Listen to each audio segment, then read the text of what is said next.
नमस्कार, मैं Suryabhushan Dubey Rameshwaram institute of technology and management के इलेक्ट्रिकल इंजीनियरिंग डिपार्टमेंट में फैकल्टी हूँ।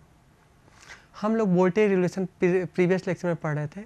आज भी हम उसके कई मेथड थे, उसमें 2 मेथड ऑलरेडी हम लोग पढ़ चुके थे, तीसरा मेथड हम लोग पढ़ते हैं। तो वो जो वोल्टेज रेगुलेशन के मेथड थे एक बार रिवीजन कर देते हैं। एक मेथड था EMF मेथड, दूसरा था MMF मेथड, तीसरा है फोर्टियर ट्रायंगल मेथड जो आज हम लोग पढ़ेंगे, और चौथा है न्यू ASA मेथड था। अब देखिए इस मेथड में और इस मेथड में क्या कमी थी जिसकी वजह से ये हमने पढ़ा। आपने ये पाया था इस मेथड में जो ZS आता था वो क्या आता था, ज़्यादा आता था, जिससे इस मेथड में ये एक्स्ट्रा मतलब इसमें MF की वैल्यू जो वोल्टेज रेगुलेशन की वैल्यू क्या आती थी, ज़्यादा आती थी। इसमें क्या आती थी, कम आती थी। अब बात करते इसमें ज़्यादा आती है, इसमें कम क्यों आती है। इसमें कुछ कमियां थी, उस कमियां को दूर किया जाता है और इस प्रकार से हम उस जो कमी दूर होती है वो फोर्टियर ट्रायंगल मेथड से होता है, जिससे हमें अच्छा रिजल्ट प्राप्त होता है। अब इसमें कमी क्या थी, बात करते हैं कि कमी क्या थी। कमी उसमें ये थी कि उसमें MMF मेथड में लीकेज रिएक्टेंस को हमने क्या कंसीडर किया था, आर्मेचर रिएक्शन की तरह हमने कंसीडर किया था। उसके अंदर ये कमी थी जिसकी वजह से आर्मेचर रिएक्शन और लीकेज रिएक्टेंस दोनों को एक मान करके हम लोग रिजल्ट निकालते थे। लेकिन यहाँ पर आर्मेचर रिएक्शन मतलब XAR और लीकेज रिएक्टेंस XAL को अलग अलग फाइंड आउट करेंगे, जिससे यहाँ पर रिजल्ट जो मिलेगा वोल्टेज रेगुलेशन का वो बेटर मिलेगा, अच्छा मिलेगा। अब हम लोग पढ़ते हैं वोल्टेज रेगुलेशन बाई फोर्टियर ट्रायंगल। लेकिन फोर्टियर ट्रायंगल पढ़ने से पहले हमें जीरो पावर फैक्टर कैरेक्टरिस्टिक के बारे में ज्ञान होना चाहिए। तो फोर्टियर ट्रायंगल पढ़ने से पहले हम लोग फोर्टियर ट्रायंगल पढ़ते हैं, फोर्टियर ट्रायंगल पढ़ने से पहले हम लोग ZPFC पढ़ते हैं, अर्थात जीरो पावर फैक्टर कैरेक्टरिस्टिक के बारे में पढ़ते हैं।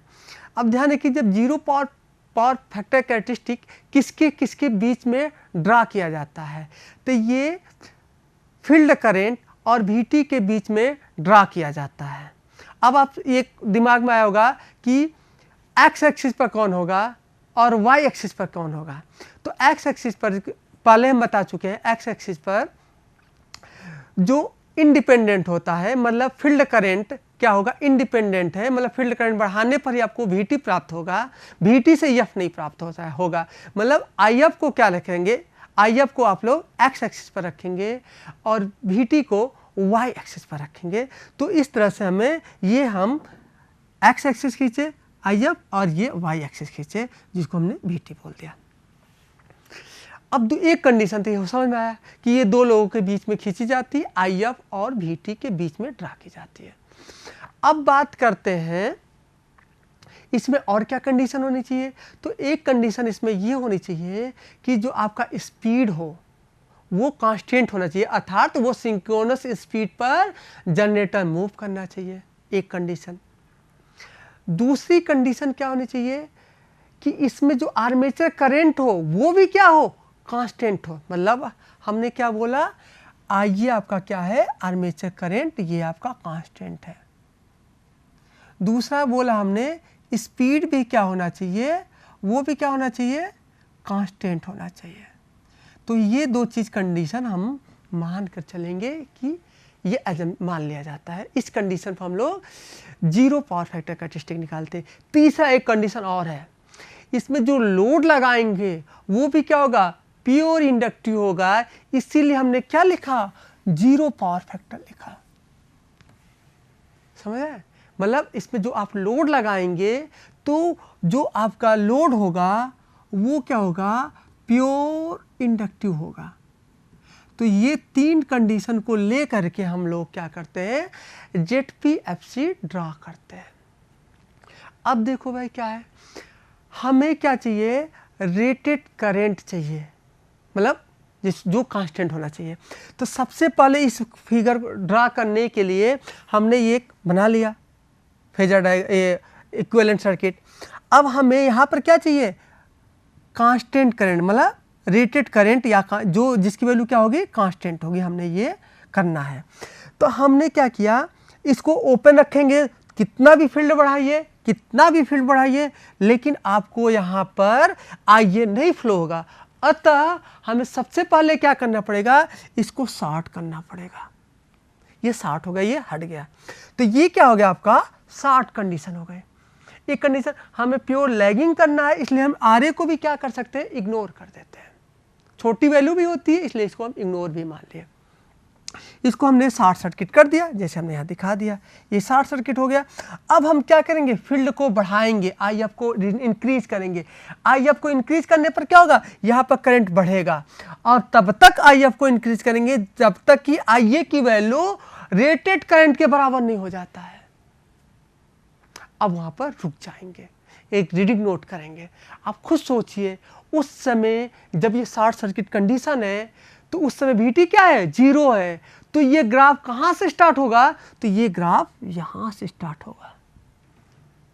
OCC देखिए यहाँ से स्टार्ट होता है, जबकि ZPFC आगे से स्टार्ट होता है, क्योंकि आपने जीरो फील्ड करंट पर आपका आईए की वैल्यू, जीरो फील्ड करंट पर आपके आईए की वैल्यू रेटेड नहीं बढ़ा सकती है, क्योंकि आप क्या किए, इसको शॉर्ट सर्किट कंडीशन पर रखे, क्योंकि हमें ग्राफ कहाँ चलना है, VT = 0 चलना है, और फील्ड को भी क्या रखना है।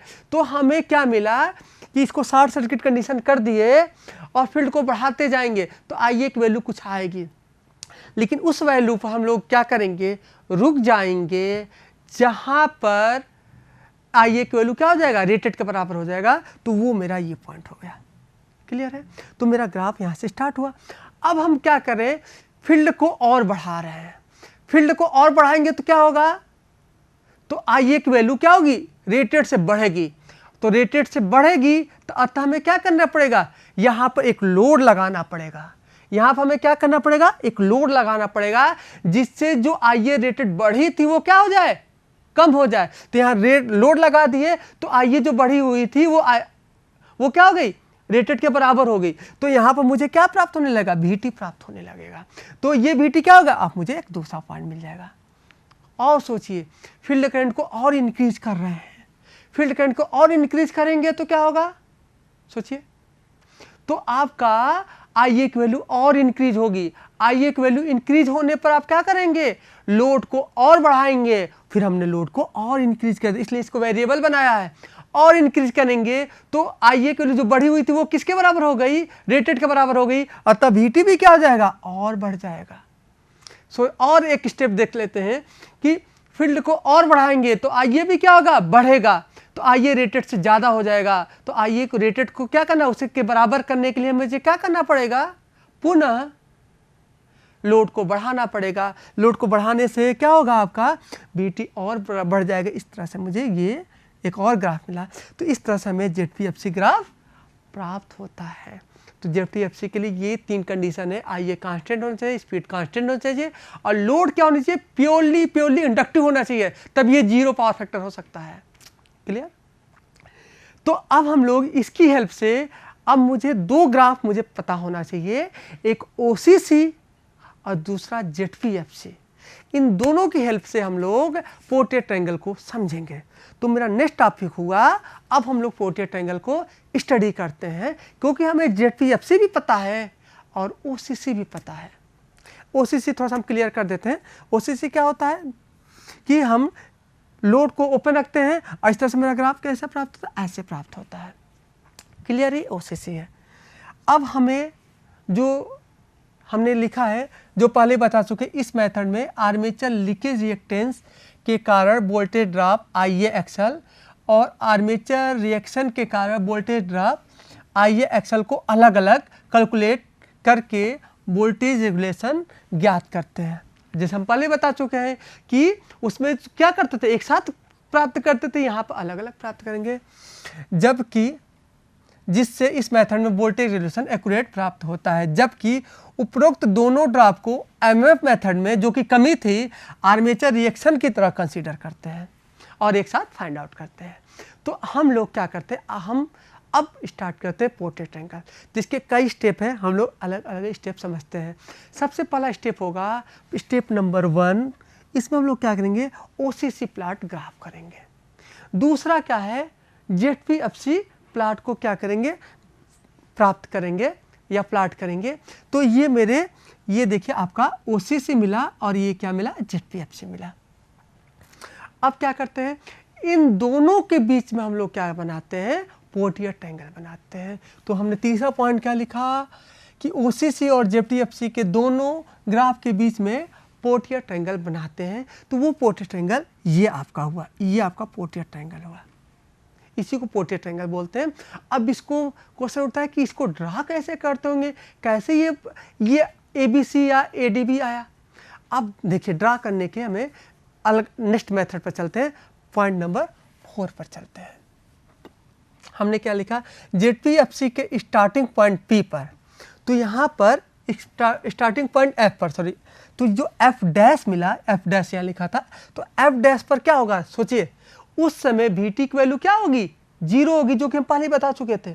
उस समय VT की वैल्यू 0 होगी, तो उस समय VT की वैल्यू 0 होगी, तो उस समय यहाँ पर भी और IA की वैल्यू क्या होगी, रेटेड के बराबर होगी। क्लियर है? तो उस समय रेटेड के बराबर होगी, तो यहाँ पर वोल्टेज क्या होगा, ड्रॉप होगा, क्योंकि इसमें रेटेड के बराबर करंट बह रहा है। तो वो वोल्टेज जो आपने प्राप्त किया है, सोचिए जो आपने वो वोल्टेज प्राप्त किया है, वो किसको किसको कंपनसेट करता है, किस किस वोल्टेज, जो फील्ड प्राप्त किया, जो वोल्टेज प्राप्त किया है, उस समय फील्ड क्या थी, तो उस समय फील्ड क्या थी, OF थी, OF डैश थी। फिर से बोल रहे हैं, जब ये शॉर्ट सर्किट कंडीशन में था और फील्ड को बढ़ा करके IA रेटेड करंट के बराबर आपने किया था, तो इसमें वोल्टेज ड्रॉप हुआ था, तो उस समय ये जो फील्ड दिए थे, उस फील्ड की वैल्यू क्या थी, OF डैश थी, ये OF डैश थी, जबकि ये शॉर्ट सर्किट है, हमने बता दिया, इसलिए VT = 0। तो ये फील्ड किस किस वोल्टेज को कंपनसेट कर सकता है, तो दो वोल्टेज को, ये कंपनसेट करेगा लीकेज रिएक्टेंस के वोल्टेज ड्रॉप को, दूसरा करेगा आर्मेचर रिएक्शन के वोल्टेज ड्रॉप को कंपनसेट करेगा। क्लियर है? तो वही हमने लिखा है, OF dash compensate demagnetising effect of armature reaction and armature leakage reactance. मतलब ये दो लोगों को क्या करेगा, वोल्टेज के को कंपनसेट करेगा। तो इसको हम इक्वेशन के रूप में लिखना चाहें तो ये लिख सकते हैं, MF OF dash = IAXL + IAXAR। हमने लिख दिया कि इन दोनों को वो करेगा। अब बात करते हैं तीसरी बात, नेक्स्ट, कि अब हम पोर्टियर ट्रायंगल, मेरा मकसद था पोर्टियर ट्रायंगल बनाना, तो हमें एक पॉइंट मिला, एक मुझे OF डैश मिल गया है। ये क्लियर है? ठीक है। अब देखिए नेक्स्ट क्या करते हैं, MMF F डैश EF। अब देखिए क्या है, इसको समझने के लिए हम क्या करते हैं, OCC की हेल्प लेते हैं। अभी तक हमने ZPFC का हेल्प लिया था, अब हम क्या करते हैं, पांचवें पॉइंट के लिए हम लोग OCC की हेल्प लेंगे। अब हम क्या करेंगे, इसको हमने ओपन कर रखा, OCC के लिए इसको हमने क्या कर दिया, ओपन कर दिया। ओपन करने के बाद हम फील्ड को बढ़ा रहे हैं। अब बढ़ाते बढ़ाते इसको दूसरे तरीके से समझते हैं, OCC से हेल्प भी मिलेगा और ZPFC से भी हेल्प मिलेगा, दोनों का हेल्प लेते हैं। यहाँ पर पांचवें पॉइंट में सबसे पहले हम क्या करते हैं, यहाँ पर एक लोड लगाते हैं, वो भी इंडक्टिव लोड है, यही लोड है, यहाँ ये आपका इंडक्टिव लोड है। और हम यहाँ क्या कर रहे हैं, फील्ड को बढ़ा रहे हैं, और फील्ड को बढ़ा रहे हैं तो यहाँ पर IA भी क्या लगा रहे हैं, IA यहाँ पर रेटेड IA इसमें रेटेड बढ़ाना है, और इसको इतना बढ़ाएंगे जब तक कि यहाँ पर रेटेड टर्मिनल वोल्टेज नहीं प्राप्त होता है। ध्यान से सुनिए, फिर से सुनिए ध्यान से। ZPFC में हम IA क्या होगा, रेटेड होगा, ये क्या होगा, लोड क्या होगा, वेरिएबल होगा। इस लोड को हम इतना बदल रहे हैं कि जब तक कि यहाँ का वोल्टेज, जो टर्मिनल वोल्टेज है, वो किसके बराबर हो जाए, रेटेड के बराबर हो जाए। मतलब यहाँ पर लोड को तब तक चेंज करेंगे जब तक कि ये रेटेड वोल्टेज के बराबर नहीं हो जाता है। जब ये रेटेड वोल्टेज के बराबर हो जाता तो हम वहाँ रुक जाते हैं। उस समय सोचिए उस समय हमें कितना फील्ड प्राप्त हुआ, ये आपका जो यहाँ ZPFC है, तो यहाँ पर मुझे क्या मिला, VT मिला, और वो भी VT कौन सा मिला, रेटेड मिला। तो उस समय जो आपको ये क्या मिला, F डैश मुझे ये मिला। ठीक है, खुद सोचिए, उसी समय इस लोड को क्या कर दीजिए, ओपन कर दिया जाए। जब आपने VT प्राप्त किया था उसी समय इस लोड को क्या कर दिया, रिमूव कर दीजिए, हटा दिया जाएगा, ये ओपन हो गया। अब ये क्या होगा, अब ये VT, अब यहां पर जो वोल्टेज ड्रॉप हो रहा था वो भी क्या हो जाएगा, हट जाएगा। क्लियर है? तो इस समय ये वोल्टेज किसके बराबर होगा, ये टर्मिनल वोल्टेज और प्लस ये वोल्टेज, ये भी रेटेड था, इसके अंदर करंट भी क्या हो रहा है, रेटेड बह रहा है। तो अतः इन दोनों को जब आप ऐड करेंगे तो क्या मिल जाएगा, ये EF वोल्टेज के बराबर हो जाएगा। क्लियर है? तो ये आपको किस पर मिलेगा, ये ओपन कंडीशन पर, ये OCC पर मिलेगा। तो आप देख सकते हैं, अगर इसी फील्ड पर अगर हम ओपन कर दें तो हमें क्या मिल जाएगा, एक PK मिल जाएगा। ये PK वोल्टेज किसको रिप्रेजेंट करेगा, EF को रिप्रेजेंट करेगा। ये जो पॉइंट है ये EF वोल्टेज को रिप्रेजेंट करेगा। क्लियर? फिर से बोल रहे हैं, आप उसको सबसे पहले हमने क्या किया था, ZPFC ड्रा करने के लिए इसमें इतना करंट बहा है, आइए तो रेटेड बहा रहा है, इसको वो लोड को इतना चेंज किया कि मुझे VT प्राप्त हुआ। अब VT को हमने क्या कर दिया, रिमूव कर दिया, तो हमें EF, वही VT EF में बदल गया। तो ये जो VT मिला था वो किस पर मिला था, ZPFC पे मिला था, वो पॉइंट A था, और जब ओपन कर दिए तो मुझे पॉइंट K मिला, वो EF था। क्लियर है? ओके, तो वही हमने 5.5 में हमने लिखा है कि MF EF पर, ये OCC पर EF PK के बराबर होता है, या ZPFC पर, मतलब सेम फील्ड है, पर VT के बराबर वोल्टेज पैदा करता है, जबकि हमने क्या रखा है, RA को निगलेक्ट कंसीडर किया है। अब चलते हैं 0.6 नंबर पर चलते हैं। अब हमें क्या चाहिए, हमें पोर्ट्रेट ट्रायंगल बनाना, एक ट्रायंगल बनाना है, जिस ट्रायंगल को हम लोग पोर्ट्रेट ट्रायंगल बोलते हैं। अब हम क्या किए, पॉइंट A से OF के बराबर पैरेलल लाइन, पैरेलल और बराबर AD ड्रा किया। हमें पता है ये पॉइंट से हमने क्या किया, OF के बराबर एक लाइन ड्रा किया। उस लाइन को यहाँ पर हमने क्या, वो किसके बराबर, वो AD है, मतलब ये जो AD है ये OF के बराबर भी है, जो ये AD है ये OF के बराबर है और इसी के पैरेलल भी है। क्लियर है? अब बात करते हैं 0.7 की बात करते हैं। अब देखिए 0.7 में क्या होता है, पॉइंट D से एयर गैप लाइन के पैरेलल DC ड्रा। अब बात करते हैं एयर गैप लाइन क्या होता है। एक्चुअल में क्या है, आप OCC में फील्ड को बढ़ाते जाइए तो ये कर्व क्या हो जाता है, बेंड हो जाता है, जैसे कि दिखाया गया है। अगर इसके अंदर सैचुरेशन नहीं होता तो ये क्या पैदा हो, ये स्ट्रेट लाइन पैदा होती है। इसको हम, जो ये ब्लैक वाले, इसको हम लोग क्या बोलते हैं, एयर गैप लाइन बोलते हैं। तो हमने क्या किया, 7 पॉइंट में इस D पॉइंट से एक एयर गैप लाइन के पैरेलल एक लाइन ड्रा किया, जो कि क्या किया, वो OCC पर कहीं कट किया। तो जब OCC पर ये क्या करेगा, कट करेगा, तो हमें एक पॉइंट क्या मिल जाएगा, C पॉइंट मिल जाएगा। क्लियर है? तो यहाँ तक हम लोग चलते हैं, नेक्स्ट पॉइंट तक बात करते हैं। अब C पॉइंट C से AD पर एक परपेंडिकुलर लाइन CB ड्रा किया, मतलब इस जो हमें C मिला था, जो पीछे चलते थे, जो यहाँ हमें C मिला था, हम इस पर एक परपेंडिकुलर लाइन ड्रा किए, जिसको हम क्या बोले, CB मिला, सॉरी। तो इस C से जब आप परपेंडिकुलर लाइन ड्रा करेंगे तो हमें CB मिला। अब इसको समझने से पहले, अब ये जो CB होगा वो IA एक्सल के बराबर होगा। अब आप सोचेंगे भाई ये IA एक्सल के बराबर कैसे होगा, इसको समझना है। तो इसको हम लोग थोड़ा सा फेजर से भी समझते हैं, जो हमने फेजर यहाँ ड्रा कर रखा है।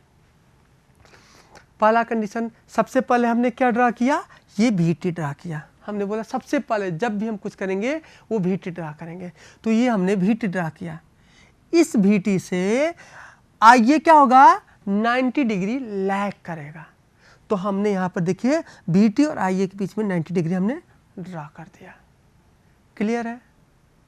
क्लियर है? स्पष्ट है? IA-RA को हमने कंसीडर किया है, हमने खुद बोला ना कि बहुत कम है, इसलिए हमने यहाँ पर छोटा सा IA-RA हमने ले लिया। ये IA-RA जो कि इस थोड़ा सा यहाँ बड़ा बना लेते हैं, ये हमने जो VT बनाया था यहाँ से हमने छोटा सा IA-RA हमने यहाँ पर ले लिया, छोटा सा, क्योंकि हम इतना छोटा बना देंगे कि आप दिखे ना तो कोई फायदा नहीं है। अब तीसरा कंडीशन हमने क्या किया, हमें IA-XL हमने बना दिया, इससे 90 डिग्री होगा IA-XL। अब यहाँ पर जो प्राप्त होगा वो क्या प्राप्त होगा, ER। ये जो अगर इन दोनों को आप जोड़ देंगे, इन दोनों को जोड़ देंगे तो ये क्या हो जाएगा, ER हो जाएगा।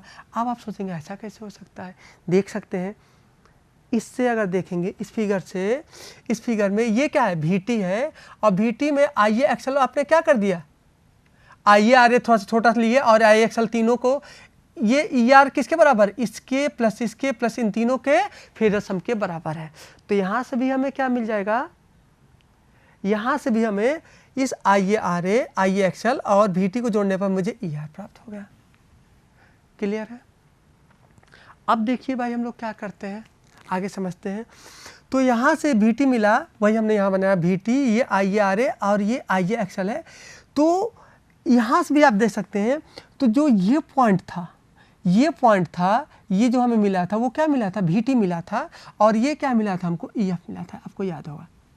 तो यहाँ से जब ये लाइन आपने ड्रा किया, खींचिए, तो ये जो VT होगा इसके बराबर होगा, स्पष्ट है।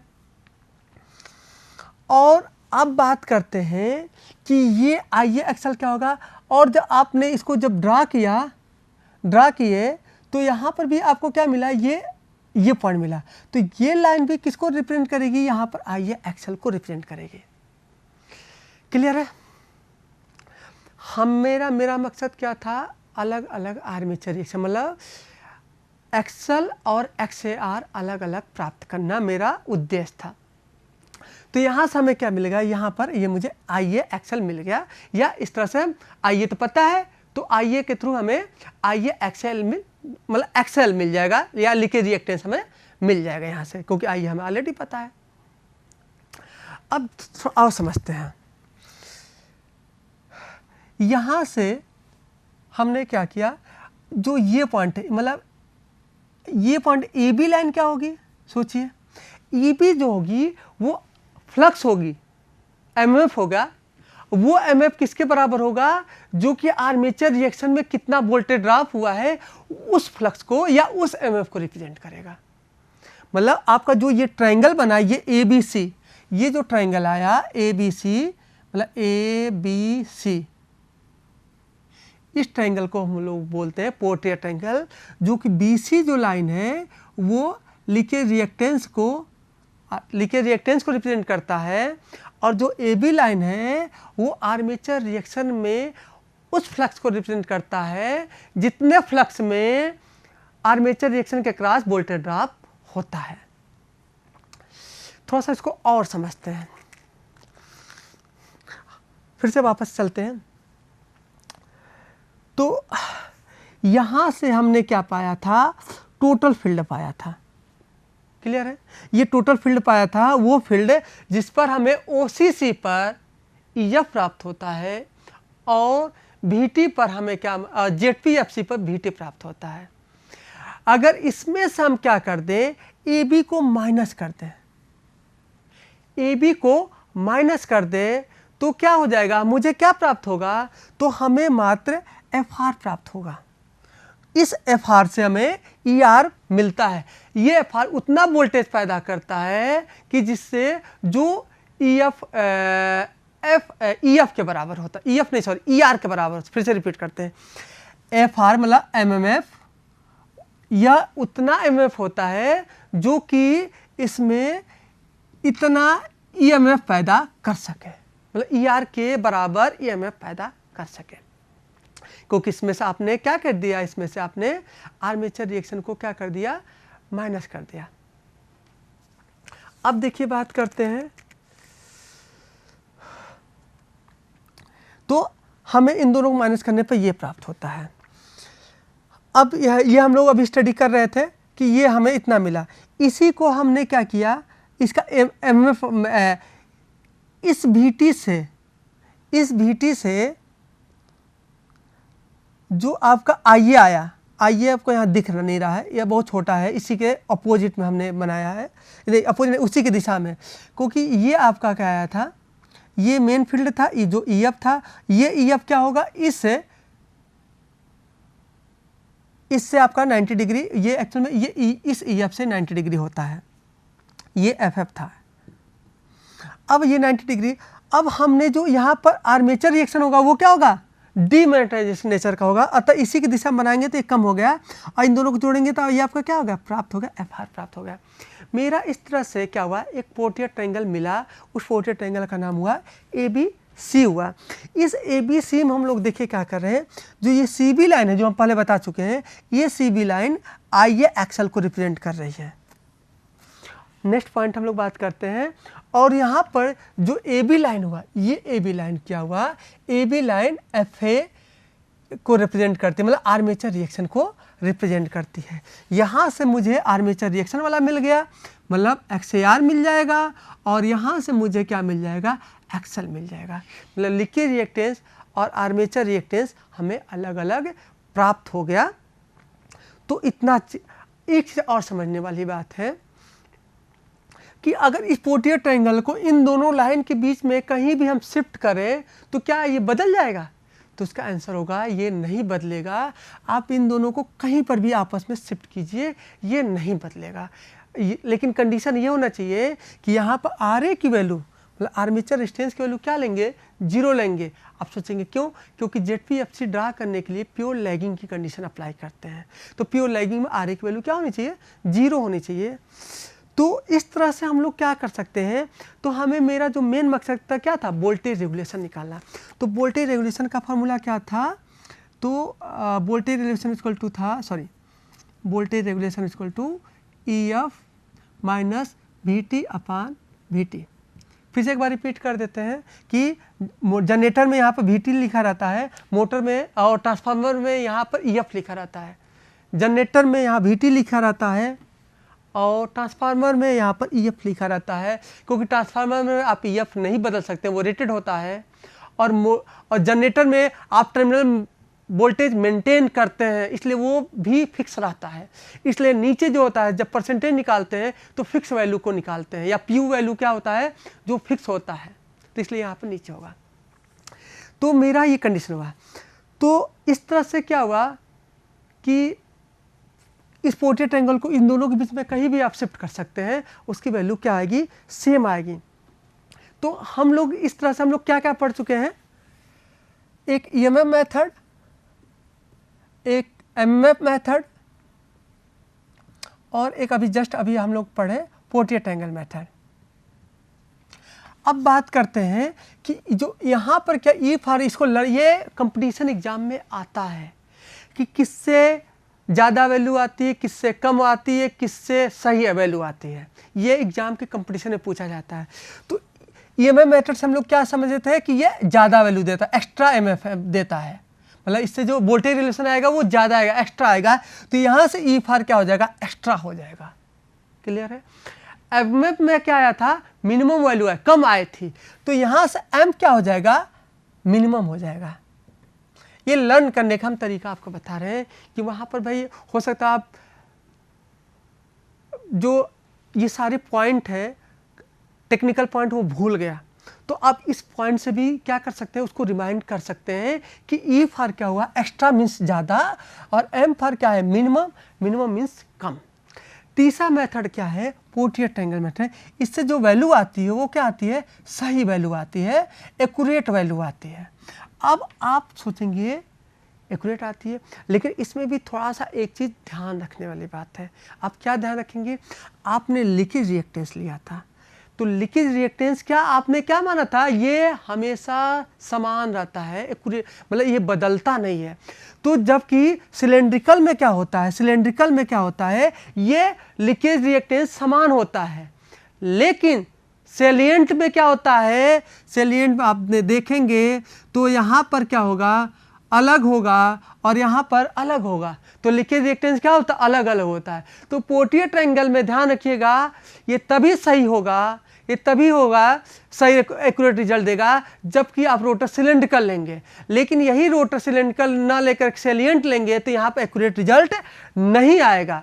तो एक्यूरेट रिजल्ट निकालने के लिए हमें इस कंडीशन में सेलिएंट में हमें न्यू ASA के थ्रू निकालते हैं। तो new ASA means American Standard Association के थ्रू हम लोग सेलिएंट का वोल्टेज रिलेशन निकालते हैं।